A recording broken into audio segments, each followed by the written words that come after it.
మీరు ఎప్పుడైనా గమనించారో లేదో, ఒక్క శివలింగానికే ఒక ప్రత్యేకమైన గుర్తు ఒకటి ఉంటుంది. మీరు ఎప్పుడైనా చూడండి, అన్ని శివలింగాల మీద ఉండదు అలాగా. మీరు కొన్ని శివాలయాల్లోకి వెళ్ళినప్పుడు శివలింగం దగ్గరికి వెళితే దాని మీద కొన్ని గీతలు ఉంటాయి ఇలాగా.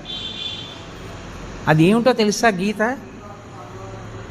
అలా గీత ఎందుకు ఉంటుందో తెలుసా ఎవరికైనా?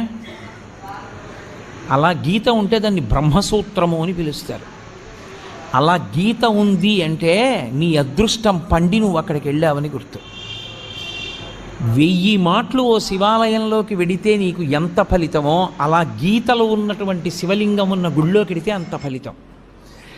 విశేషమైన ఆరాధనీయమో అని గుర్తు. అలాంటి శివలింగం ఉన్న గుడిలోకి వెడితే తప్పకుండా మీరు మీ ద్రవ్యాన్నో, మీ బలాన్నో, మీ సంపత్తినో, మీ పాటనో, మీ పద్యాన్నో, మీ కష్టాన్నో అక్కడ వినియోగించాలి. శివలింగం మీద